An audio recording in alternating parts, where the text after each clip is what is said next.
I'm Larry Menti. Welcome to Jersey Matters. A New Jersey college has been chosen as only one of a handful of institutes of higher learning for an innovative new program that gives access to higher education to families and to students who normally couldn't afford it. To talk more about that is Marc Singer, who is the Vice Provost at the Center for the Assessment of Learning at Thomas Edison State University. Sir, thank you so much for being here. That was a mouthful, and the program itself is a mouthful, so we'll use the acronym, EQUIP. What does EQUIP do? Well, EQUIP, as you said, is a program that the U.S. Department of Education has started to try to figure out ways that we can be more flexible in granting students college credit, more affordable pathways for college credit. And then what I think is just as important is, and then tracking them to see if these methods are leading to meaningful employment, jobs, or other pursuits that students want to follow. Now President Obama actually pushed this through, right, and signed this, and the federal government chose universities around the country. You were the only college that was chosen in New Jersey. How did that happen? Well, I hope it was because our application was really good, but we've been working around the edges of this for some time here in New Jersey. Thomas Edison, as you may know, is a university that's entirely focused on adult and non-traditional students. And all we do all day really is try to figure out ways to create pathways for people who might not ordinarily get a college degree to be able to find their way through this process and then on to to meet their goals. So I'm hoping it was because the federal government was aware of our work in that area that that they reached out to us about this project. It sounds like you were already doing what the program hoped to accomplish. Yeah.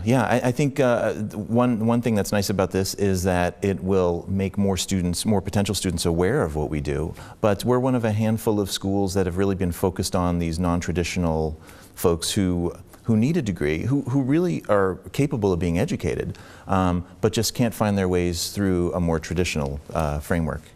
And this gives them funding? It gives them access to student loans? Yeah, what's really nice about this is it extends the financial aid opportunities to beyond just what we would do in a more traditional setting, but to these providers, these non-traditional providers that the Department of Education has identified as providing courses that are equal to the quality of what they might find in a more traditional place. The worrisome part to me in the program, as I looked at, is it talked about a student loan. Do people leave this program with debt then? They could conceivably, yeah. Their Pell Grants are a part of it, but student loans are also potentially a part of it. What we hope to do is use the Pell Grant part, which students don't have to pay back, first. And then if there are any remaining expenses, well then they would have the option of going to the loan program.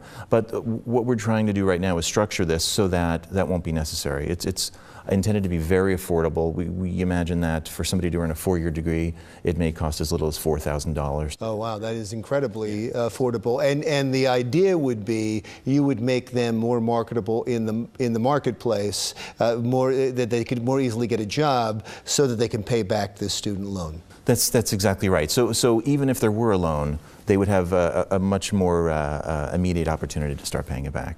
Well, it'll be fascinating. What is your website? We're at tesu.edu.